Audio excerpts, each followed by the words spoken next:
we will look at the applications of multiple integrals. So we have learned how to calculate the volume and also the area when given a region and also a solid. Okay, so now we are going to see how we can apply these double or triple integrals in order to find the mass, okay, of a solid or a region.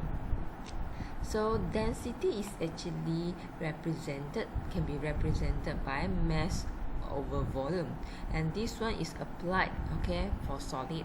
And for lamina it means that it is a planar, okay, the mass can be related, okay, by the density and area by using this relationship. So this is what you have learned previously, okay, double integrals to find the area and triple integrals to find the volume. So in order to calculate the mass of a lamina, for example, you have been given a plane, okay, or a lamina, you need to calculate its mass. Okay, so the mass can be calculated here. Okay, the mass can be calculated by multiplying the area. Okay, this is the area that you have learned. Multiply the area with the density. Okay, area with the density. And if you have a solid, okay, if you want to calculate the mass, okay, you can multiply the density with the volume. So normally question will give you the density, okay, and you will just apply, okay, the double integral and also the triple integral in order to find their mass. Either is lamina or solid. If it is lamina, okay, you will multiply with the area. If it is a solid, you will multiply with the volume. Okay, so let's look at one example here. This is example 2.34, page 95. So you have been given a triangular lamina. Okay, you have a triangular lamina. Okay, so with the vertex, this 3 point is the vertex of the lamina. So this is the lamina. Okay, it has a vertex 0, 0, okay, 0, 2, and also 0, 2 and 2, 0. And the density functions is given by x. So this is the density functions. So you have to find the mass. Okay, you have to find the mass. Okay, so this is the lamina. So in order to find the mass of a lamina, okay, lamina, the mass, you have to multiply the density function with the area. So in this case, you have to apply the double integral. Okay, so in order to apply the double integrals, of course, you need to define the interval for the y and also the x. So in this case, okay, I will use the vertical strip technique. You just imagine there is a vertical line here. Okay, so the interval for my x will be from 0 up to 2, 0 up to 2 here, and for my y, it will be 0 up to the equation of this straight line, okay, which is negative x plus 2. So in this question, okay, they didn't give us the equations of the line. So you have to find out yourself. So this is a general equations of a straight line. Intersection point is 2, and the m you can find by divide, okay, the 2 with here, the 2 with the 2. Okay, since it is in this direction, so the gradient will be negative 1. So you just plug in here. So this one will be the interval for y and interval for x. Okay, so when you multiply the density function here, okay, so you put the x here, okay, so you perform the integration as usual. So you will have this one, and finally this is the mass of the lamina. Okay, so you just multiply one more extra term here. So previously you might only insert 1, okay, you might only insert 1 here when you need to calculate the area. So when you need to calculate the mass, you just multiply or insert the density function here. Okay, so let's look at exercise 2H, page 103. So in this exercise, questions 9a, so you have a solid. Okay, the solid is x range is from 0 up to 1, and the y is from 0 up to 1 also, as well as the z. So given the density function, this one, so you have to find the mass. Okay, find the mass. So it is a solid. So for the mass of a solid, okay, you need to multiply the density function with the volume. Okay, that's why here you are going to use the triple integrals, and when you put this thing inside, you will get this one. Okay, so this is a very direct questions because you already been given the interval for x, for y, and for z. Okay, so you just insert them and perform the integration as usual. Okay, for the x, okay, so I will take out the x, okay, and make it to become x cubed over 3. Okay, k I will take it out because it is a constant. So for the y and also the z, they are also constant. Okay, so I will top up with the x.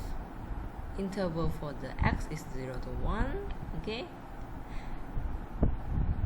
and next one, okay, I will integrate with respect to y. So in this case, the 1 over 3 and also the z, they are constant, so I group them together. So I put the y here. This one become y cubed over 3, interval 0 to 1. And lastly, you can press calculator for this one. Okay, you can press calculator, and finally, or you can do it manually also. So finally, you will find that, okay, the mass of a solid is 3. Okay, so this is how you apply the double integral and triple integrals in order to calculate the mass of a solid. Now we will move on to the next chapter, which is vector calculus. So basically in this chapter, you are going to learn, okay, how to find the gradient of a functions. This is a symbol of a gradient of a functions, and how to find the divergence of a vector field. So the dot, there will be a dot between the del and also the functions, the vector functions, and the curl of a vector field. So when you have mentioned the curl, so you will have a cross in between the del and also the function, okay, the vector functions, and how to perform the line integrals of scalar field, line integrals of vector field, and so on. Okay, and all these things, they are very important, okay, as a basic or fundamental. Okay, before you learn the subject electromagnetic fields and wave, you must know how to perform all these calculations, because in that subject, okay, how to perform calculation will not be taught, okay, in a very detailed style. Okay, so you must make sure you know how to calculate. So first of all, let's look at the gradient of a function. Okay, let's look at how to calculate the gradient of a function. So if you have a module, you can refer to page 134. Okay, this is about how to calculate the gradient of a functions. So the symbol for gradient of a function is represented by this one. So this symbol, we call it as a del, D-E-L, del. Okay, and this is representing the functions. Okay, so it will be equivalent to fx.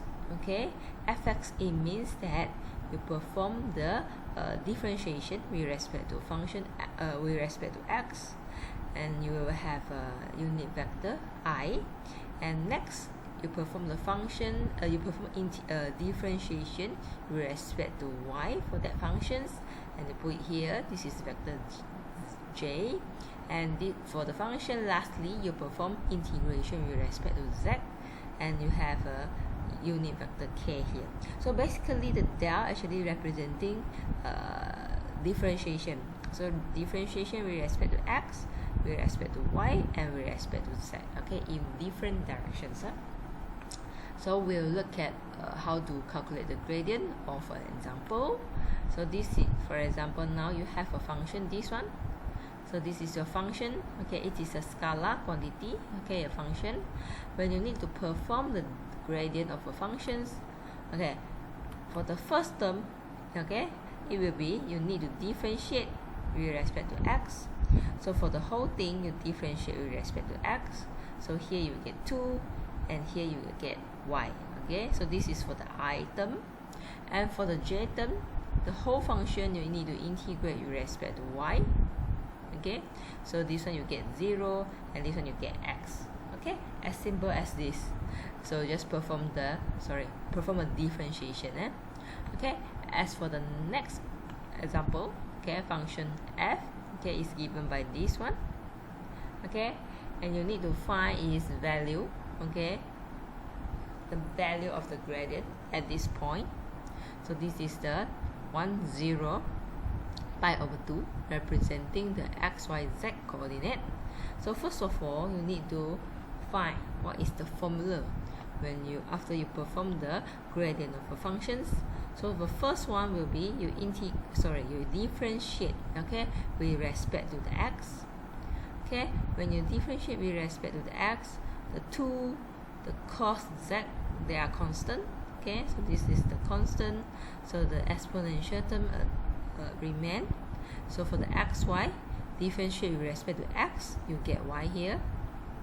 Okay, and for the j component, you differentiate with respect to y, you will have 2 cos z exponential term. Okay, for this one, you will get x here. And lastly is differentiate with respect to z. So for this case, the 2 exponent xy will be a constant. Okay, differentiate cos z, you will get negative sine z, so you will have this one.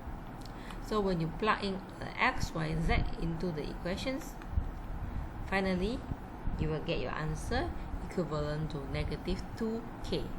Okay, so this is how you perform the gradient of a function. Okay, next let's move on to divergence of a vector. Okay, so this is the symbol of divergence. Okay, divergence, there will be a dot in between the del and also the vector field. Okay, vector field, you will have an arrow here. Okay, arrow here. Okay, so like you have learned previously, okay, they are actually representing differentiation here. Okay, so you will have differentiation with respect to x, y, and z. When it dot product with functions, okay, the function also has I, j, and k component. So in this case, you have to apply what you have learned previously, how to perform dot product between two vector quantity. So it means that this one, okay, I component, you will multiply with the I component here, and you add together with the j components. Okay, you multiply them together, and lastly is k component, you multiply them together. So when you perform the divergence of a vector field, finally you will get your answer in scalar form. Scalar form, it means that you don't have the ijk anymore. Just now in our gradients calculations, okay, we have found that the final answer is a vector quantity. Okay, it has I, j, or k component here. Okay, but this one is slightly different. Okay, your answer will be a value, a magnitude, scalar quantity. Yeah. Okay, let's look at example 4.8. Okay, example 4.8. Given a function, this is your functions, and you are required to find the divergence of that functions. So here you apply this thing. So for this one, you multiply with the I component here, and for this one, you multiply with the j component. So you perform the differentiation with respect to x and y respectively, and finally you will get 5 here. And next one is question B. Okay, so this is your function again. So when you perform the divergence of that functions, okay, you multiply the partial differentiation here, okay, with the I component, okay, with the j component. So you finally, okay, you will get your answer equivalent to negative 7. Okay, so for the divergence of a vector field, you can just refer to this formula. Okay, just multiply them. Okay, and last one will be the curl of a vector field. So for the curl, okay, there will be a cross in between the del and also the function. So again, let's say we have a function. This is the functions. Okay, this is a vector functions. Okay, vector field. when you need to perform the curl, it means that you cross product the del with the vector quantity. Okay, when you perform cross product, do you remember you have to use this technique? Okay, you have to use this technique in order to calculate the answer. Okay, so this is how you calculate it. Okay, this is how you calculate it, and your final answer is a vector quantity because it has the ijk component. Okay, so let's look at one example. Example 4.9. So you have a function, this one. Okay, you need to find the curl of that functions. So you arrange it. Okay, for the del, this is your del, right? Okay, this is your del. Okay, your del is here. Okay, and next you plug in the ijk component of that vector. So I, you put here, j, you put here. If you don't have the k, you just insert it to be 0. And next, okay, you perform these calculations. You cover the I, you multiply this one, okay, you get 0. Okay, and this one, you don't have the x, okay, so it is also 0. After that, you cover this row and also this column. So this one multiply this one, 0. This one is also 0. And lastly, you hide this one. Okay, so for this one, you will get -1. Okay, minus, okay, -1. Okay, so you get -2. And next one is the C. Question C. You have these functions. Again, you plug in your del. You plug in your vector field. Okay, vector quantity here, and you perform differentiations according to their sequence. Okay, so if this one 0, this one also 0, and for the j component, this one multiply this one is 0 as well as this one. Okay, and remember here must be 0, okay, here must be negative. Okay, and lastly, okay, x, this one you will get 0, and minus, okay, this one you can perform differentiation, you will get this one. Okay, and the answer is this. Okay, so this is how you perform the curl of a vector field.